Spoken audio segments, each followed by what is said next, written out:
नमस्कार, स्वागतम। आज के अंक में एक ऐसी तंत्र विधि का वर्णन करेंगे जो बहुत दुर्लभ है और जिसे आपके लिए विशेष रूप से तंत्र ग्रंथों से निकाल करके लाया गया है। अपने आप में बड़ी पावरफुल, बड़ी शक्तिशाली विधि।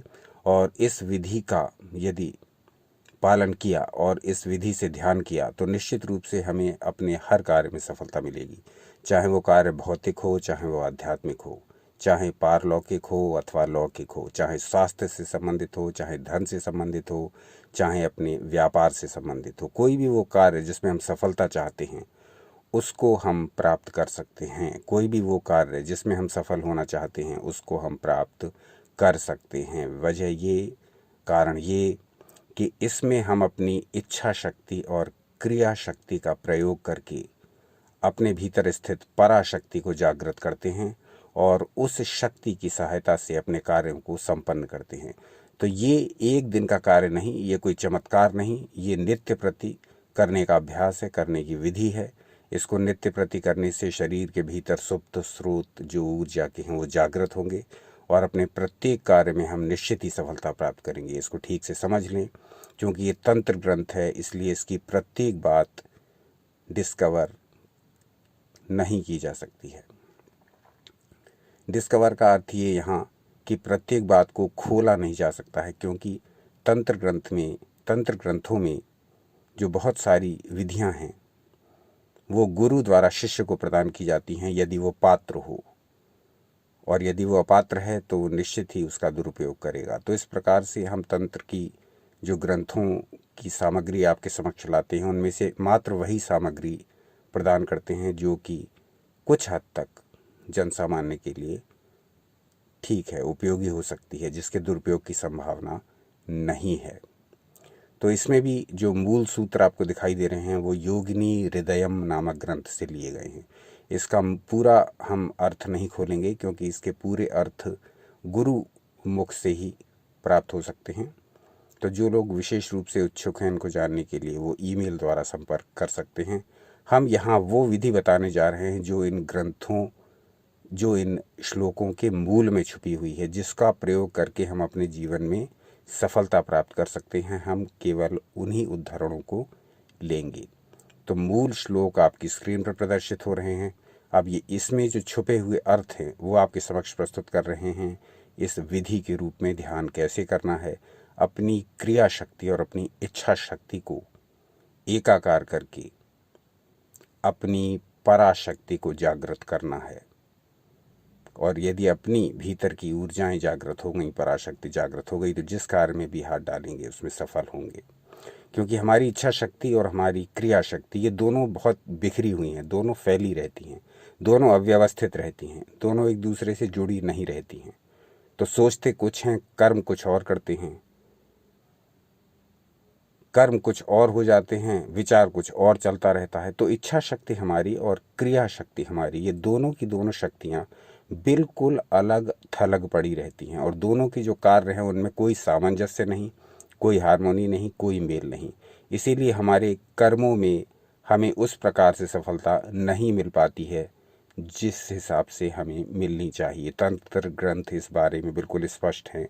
उनका कथन है कि यदि अपनी इच्छा शक्ति और क्रिया शक्ति दोनों को मिला दिया जाए तो अपने भीतर स्थित पराशक्ति प्रकट हो जाती है और वो प्रत्येक कार्य में हमें सफलता प्रदान करती है। तो ये भूमिका बांधनी आवश्यक थी जिससे आप इस विषय को ठीक से समझ सकें। अब देखते हैं कि ये ध्यान किस प्रकार करें जिससे कि हमारी इच्छा शक्ति और क्रिया शक्ति मिल करके हमारी उन्नति में सहायक बने, हमारी पराशक्ति जागृत हो और हम प्रत्येक कार्य में सफल हों। तो ये ध्यान किस प्रकार से करना है, अब इसको स्पष्ट रूप से समझ लेते हैं।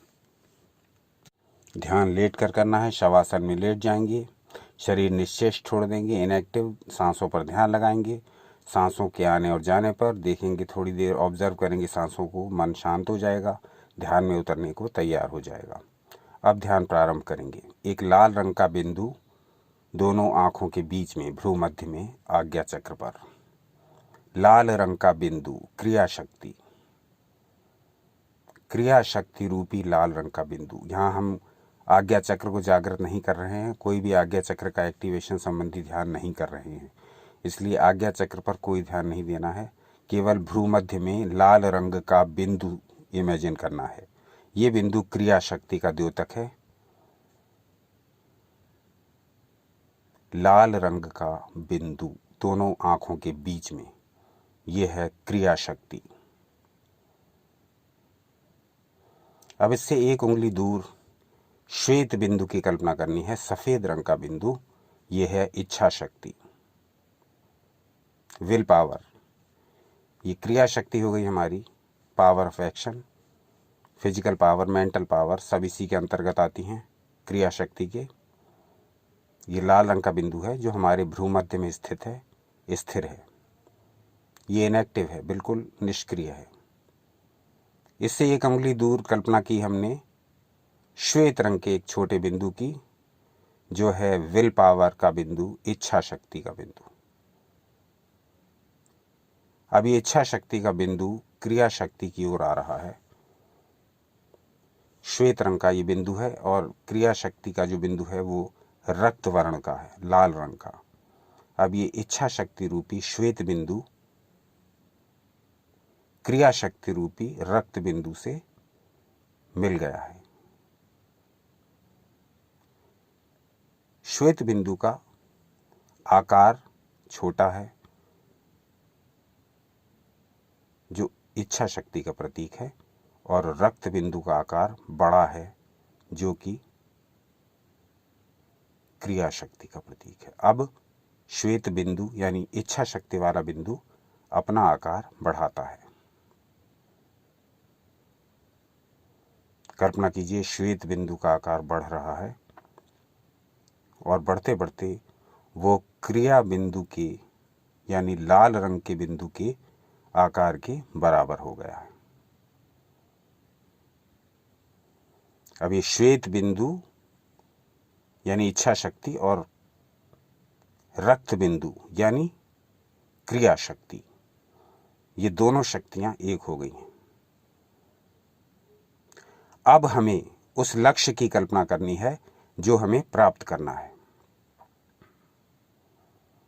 आप छोटे लक्ष्यों को लेकर चलिए प्रारंभ में, जो आपके समक्ष हों, छोटे छोटे लक्ष्य, जैसे कोई परीक्षा उत्तीर्ण करना, जैसे किसी एग्ज़ाम में सफल होना, जैसे किसी कंपटीशन में सफल होना, जैसे किसी जॉब के लिए अप्लाई कर रहे हो तो उसमें एप्लीकेशन आपकी अप्रूव हो जाना।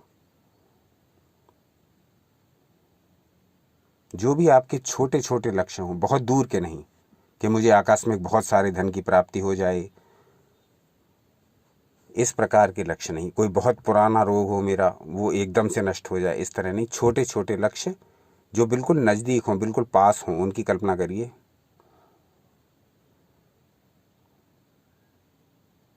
तो श्वेत बिंदु आपकी इच्छा शक्ति का प्रतीक है। श्वेत रंग से कल्पना करिए श्वेत बिंदु पर।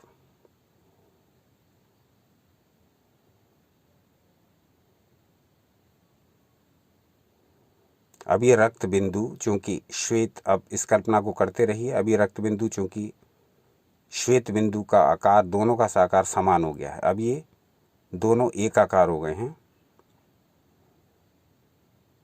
अब इन दोनों में स्पंदन अनुभव करिए, वाइब्रेशंस, यानी ये बिंदु दोनों मिले हुए अपने स्थान से गति कर रहे हैं। गति आज्ञा चक्र में भीतर की ओर और ऊपर की ओर, भ्रूमध्य के भीतर की ओर ये दोनों रंग मिले हुए, दोनों रंग के बिंदु मिले हुए भ्रूमध्य के भीतर की ओर आ रहे हैं और बाहर की ओर जा रहे हैं, भीतर की ओर आ रहे हैं और बाहर की ओर जा रहे हैं। 15 से 20 बार तक ये दोनों बिंदु मिल गए हैं। श्वेत रंग और रक्त कलर यानी लाल रंग, ये दोनों मिल गए हैं और ये मिल करके गति कर रहे हैं आज्ञा चक्र के भीतर की ओर और बाहर की ओर 15 से 20 बार तक। इसी बीच में आपको अपनी इमेजिनेशन को बहुत स्ट्रांग बनाना है। जो भी आप इच्छा कर रहे हैं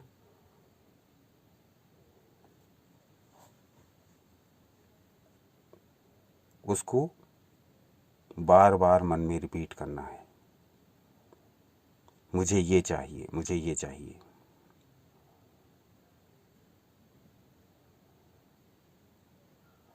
पंद्रह से 20 बार तक इन दोनों बिंदुओं का मिला जुला स्पंदन अनुभव करेंगे, मूवमेंट अनुभव करेंगे। अब कल्पना करेंगे कि ये बिंदु अपने स्थान पर स्थिर हो गए हैं।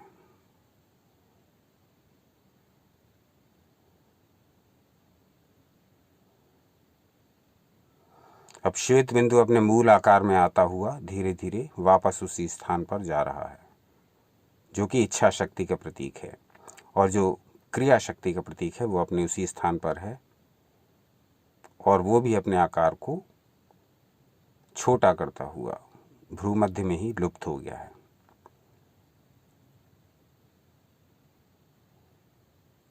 ये ध्यान आपको करना है। इसमें आपकी इच्छा शक्ति और इसमें आपकी क्रिया शक्ति, इन दोनों का समागम हो जाता है। इच्छा शक्ति और क्रिया शक्ति मर्ज हो जाती हैं, एक हो जाती हैं। और यदि इच्छा शक्ति और क्रिया शक्ति, यदि ये दोनों शक्तियाँ हमारे मन और हमारे शरीर में एक रूप से कार्य कर रही हैं, हार्मोनाइज होकर कार्य कर रही हैं, एकाकार होकर कार्य कर रही हैं, तो ऐसा कौन सा कार्य है जो सफल नहीं होगा? पराशक्ति की जागृति हो जाएगी, और वह शक्ति उन कार्यों को निश्चित रूप से पूर्ण कराएगी। यदि वो कार्य समाज के हित के हों, इस प्रकार के हों जिससे दूसरों का नुकसान ना होता हो, दूसरों की कोई हानि ना होती हो, केवल आपके अपने भले के लिए हों, ऐसे कार्य ये पराशक्ति अवश्य संपन्न कराएगी। तो एक तो ये बताइए कि ध्यान आपको कैसा लगा। दूसरा ये बताइए कि इन विषयों के समझने में किसी प्रकार की कठिनाई हो तो वो भी बताइए। देखते रहिए आपका अपना चैनल यूएंट योगा। अपना अनमोल समय हमें देने के लिए बहुत बहुत धन्यवाद। सनातन शास्त्रों से जुड़े रहें, सदा आनंदित रहें।